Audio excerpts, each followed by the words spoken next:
निवडणुका शिवसेना आणि भाजपा महायुती, मुंबईमध्ये तर RPI देखील आहे सोबत आणि महाराष्ट्रात देखील आठवले साहेब सोबत आहेत आमच्या. शिवसेना भाजपा महायुती पूर्ण ताकदीने एकत्र निवडणुका लढवणार आणि पूर्ण ताकदीने बहुमताने जिंकणार देखील, अशा प्रकारचं देखील आमची चर्चा काल झाली. या बाबतीमध्ये देखील आमची शिवसेना भाजपा युती गेले 11 महिन्यापासून अतिशय घट्टपणे एकजुटीने या राज्यामध्ये काम करते. अनेक विकासाचे प्रकल्प आम्ही मार्गी लावले. त्यामुळे येणाऱ्या निवडणुका आम्ही युतीमध्येच शिवसेना भाजपा महायुती म्हणूनच लढवणार आहे. जागा बाजूने काही वाचावाची झाली होती, काही लोकांनी स्टेटमेंट दिले होते, काउंटर स्टेटमेंट झाले होते भाजपकडनं, पण त्यावर काही चर्चा नाही. ते तर निवडणुका आल्यानंतर त्या सगळ्या चर्चा होतात. निवडणुका अजून दूर आहेत, त्यामुळे आता सध्या त्याच्यावर चर्चा करण्याची काय आवश्यकताच भासली नाही आणि योग्य वेळी त्या सगळ्या चर्चा होतील आणि योग्य तो निर्णय होईल. कुठेही काही शेवटी आमची जी युती आहे वैचारिक युती आहे. गेल्या अनेक वर्षांपासूनची जी युती आदरणीय बाळासाहेबांच्या विचारातली युती जी आहे आणि खरं म्हणजे बाळासाहेबांच्या विचाराचं सरकार आम्ही या राज्यामध्ये स्थापन केलेलं आहे. त्यामुळे या राज्यामध्ये काम करत असताना, विकास प्रकल्प पुढे नेत असताना आदरणीय देशाचे प्रधानमंत्री मोदी साहेब देखील खंबीरपणे पाठीशी उभे आहेत. आमच्या अनेक प्रस्तावाला त्यांनी अगदी सरळ हस्ते मान्यता दिलेली आहे. म्हणजे सरकारमध्ये किंवा युतीमध्ये कोणताही मतभेद नाही? बिलकुल कुठला मतभेद नाही. हे काय वावड्या उठवत आहेत काय? त्यांचं आता विरोधकांना काही कामं नाहीत. विरोधकांच्या पायाखालची वाळू सरकलेली आहे. एका एवढ्या मोठ्या प्रमाणावर आम्ही काम करतोय. जे सरकार आमचं स्थापन व्हायच्या अगोदर 2.5 वर्षात सगळी कामं थांबली होती, सगळे प्रकल्प थांबले होते, सगळीकडे स्पीड ब्रेकर होते, हे सगळे आम्ही हटवले. आज पाहतोय पूर्ण मुंबई सकट राज्यामध्ये अनेक प्रकल्प वेगाने पुढे जात आहेत. चालना दिली आम्ही आणि त्यामुळे हे दृश्य स्वरूपात लोकांना दिसतंय. महाराष्ट्रातली जनता पूर्णपणे सुज्ञ आहे, सुजाण आहे, समजदार आहे. और उप मुख्यमंत्री देवेंद्र फडणवीस जी जाकर केंद्रीय गृह मंत्री और सरकार मंत्री अमित शाह जी को मिलके आए हैं. कई बातों पे चर्चा हुई, सरकार के विकास कामों को लेकर के, गठबंधन को लेकर के. तो चर्चा से क्या निष्कर्ष निकला और किन किन बातों पे एकमत रहे? कल मैं और उप मुख्यमंत्री देवेंद्र फडणवीस जी, हम दोनों ही केंद्रीय गृह मंत्री एवं सहकारिता मंत्री अमित भाई जी से मिले. बहुत ही सकारात्मक चर्चा हुई.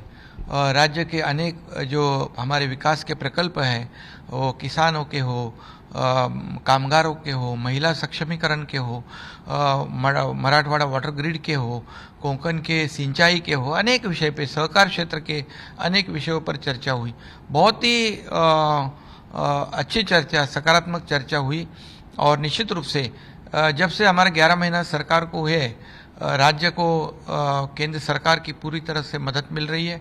हमारे आदरणीय प्रधानमंत्री मोदी साहब की तरफ से भी हमें पूरा सपोर्ट मिल रहा है. पूरा वहाँ जो भी हमारे प्रस्ताव वहाँ जाते हैं उसको मान्यता दी जाती है और गृह मंत्री और सहकार मंत्री भी सहकार विभाग में भी बहुत विशेष रुचि ले रहे और राज्य को बहुत ही सपोर्ट कर रहे हैं. सर, जहाँ तक गठबंधन की बात है तो चुनाव एक साथ लड़ने की बात को लेकर के और कैबिनेट विस्तार को लेकर के काफ़ी सारी चर्चाएं चल रही हैं कि कब होगा, कब तक होगा. कैबिनेट विस्तार के बारे में भी चर्चा हुई, वो भी जल्द हो जाएगा, उस कोई दिक्कत नहीं है. और गठबंधन की बात हो तो गठबंधन हमारा बहुत ही मजबूत है. बहुत ही एकदम एकजुटी से हम काम कर रहे इस राज्य में पिछले 10-11 महीनों से. और आने वाले लोकसभा के चुनाव हो, विधानसभा के चुनाव हो, स्थानीय निकाय को जो स्थानिक स्वराज्य संस्था के चुनाव हो, सभी चुनाव शिवसेना भाजपा महायुति पूरी ताकत के साथ एक साथ लड़ेगी और बहुत ही मेजोरिटी के साथ जीतेगी. उस पर भी बहुत ही चर्चा हुई क्योंकि हम लोग एक विचारधारा के पक्ष है. ये हमारी आइडियोलॉजी सेम है. जो बाला साहेब ठाकरे जी के विचारधारा की सरकार यहाँ स्थापित हुई है, इसलिए केंद्र सरकार आदरणीय मोदी जी बहुत सपोर्ट कर रहे हैं.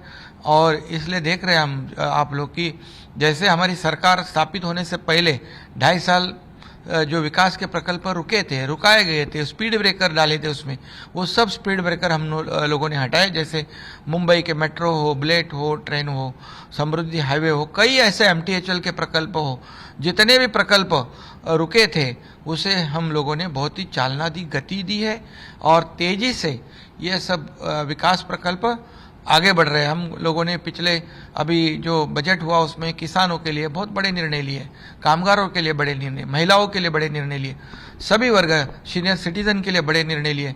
ये सब जो निर्णय है ये लोगों को पता है, ये और महाराष्ट्र की जनता बहुत ही जानती है, समझती है, पूरी तरह सुजान हमारी महाराष्ट्र की जनता है। निश्चित रूप से हमारे गठबंधन बहुत ही मजबूत है और इस गठबंधन आने वाले सभी चुनाव, लोकसभा, विधानसभा, स्थानिक स्वराज्य संस्था, ये सभी चुनाव जो है महायुति एक साथ लड़ेगी। और फिर एक बार कहूँगा, जो हम लोग काम कर रहे हैं इस बलबूते पर महाराष्ट्र की जनता पूरी तरह से मेजोरिटी के साथ ये महायुति को विजयी बनाएगी। लेकिन कुछ दिनों पहले कुछ बयान आए थे जहां सीट शेयरिंग को लेकर के बयान दिए गए थे और कुछ मतभेद की बात विपक्ष के लोग लगाने लगे थे कि अब सौतेला व्यवहार हो रहा है, ऐसी चर्चा भी हो गई थी। तो सब कुछ सुलझ गया है। विपक्ष का तो दूसरा काम ही नहीं है, उनको तो टीका टिप्पणी करनी है, गलत सलत कहना है, गुमराह करना है, लोगों की दिशाभूल करनी है। लेकिन हम उन पर ध्यान नहीं देते, हम काम के ऊपर ध्यान देते हैं। उनको आरोप करने दो, हम कामों से उत्तर देंगे। और निश्चित रूप से अभी तो चुनाव बहुत दूर है, तो अभी इसके ऊपर चर्चा करने की आवश्यकता ही नहीं। जब चुनाव आते हैं तो सब चर्चा होती है और हमारी विचारधारा एक होने की वजह से हमारे में कोई मतभेद ना है, ना रहेंगे। सरकार को 11 महीने हो गए, कैबिनेट विस्तार को भी 9 महीने से ऊपर हो गए लगभग, लेकिन कैबिनेट विस्तार उस पे समय सीमा कोई बताने को उस पे भी चर्चा हुई है, वो भी सकारात्मक है, वो भी जल्द हो जाएगा। ज्येष्ठ अभिनेत्री सुलोचना जी यांचं भाजप आणि शिवसेना आता एकत्र निवडणुका लढवणार आहे आणि आमचाच विजय होईल असा विश्वास आता मुख्यमंत्री एकनाथ शिंदे यांनी व्यक्त केलेला आहे। दिल्लीमध्ये अमित शहा यांच्यासोबत एक बैठक पार पडली आणि या बैठकीमध्ये याबाबत चर्चा झालेली आहे। त्यासोबतच मंत्रिमंडळ विस्तारावर देखील चर्चा झाल्याची माहिती त्यांनी दिली। दरम्यान विस्तार लवकरच होईल असंही त्यांनी नमूद केलेलं आहे।